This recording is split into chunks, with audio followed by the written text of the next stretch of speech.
કારણ કે ડોક્ટર તો 5 મિનિટનું કામ આવીને જતા રહે, પછી આખો દાડો કોની જોડે હોય?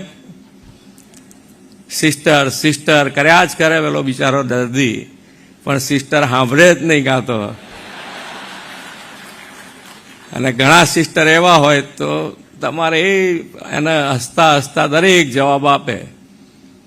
તો સિસ્ટરના કાર્યથી અથવા સિસ્ટરને જુએ ને તોય અડધું પેલા દર્દ ઓછું થઈ જાય.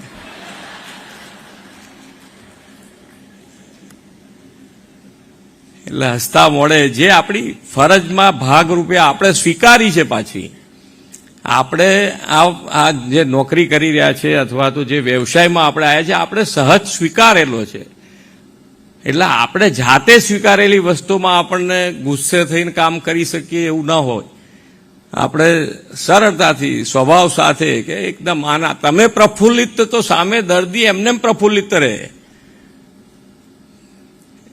એટલે તમારી સેવાથી પ્રફુલ્લભાઈ અહીંયા કીધું એમ ખૂબ સારી સેવા મળી રહી છે. મને પણ મારો અનુભવ એ કહે છે કે ભાઈ ખૂબ સારી સેવાઓ આપણા ત્યાં થઈ રહી છે, અને નાનો માણસ આપણા ત્યાંથી ખુશ થઈને જાય એટલે કેટલા આશીર્વાદ મળે કે જેની પાસે કોઈ વ્યવસ્થા નથી, કોઈ પૈસા નથી, ઘરમાં રહેવાનું નથી, ક્યાંક ઘણી વખત એવો દર્દી આપણા ત્યાં આવ્યો હોય ને એને તમે સેવા કરીને સાજો કરીને મોકલો તો એ કેટલા આશીષ મળે. આપણે તો આપણી સંસ્કૃતિ છે કે આશીર્વાદમાં કેટલી તાકાત રહી છે. આપણી સંસ્કૃતિમાં શ્રાપ માટે કેવું કહેવાયેલું છે, એવી રીતે આશીર્વાદમાં કહેવાયેલું છે કે એમના મોંમાંથી નીકળે એટલે ના હોય તોય થાય, ઊભું થાય વાતાવરણ. એટલે આ આશીર્વાદ કયા ભગવાન આપે? તો આ ભગવાન જ છે આપણા માટે. જે નાનો માણસ આપણા ત્યાં આવે છે આપણા માટે ભગવાન જ છે. એટલે ખૂબ સારી સેવા આપણે સાથે મળીને કરીએ.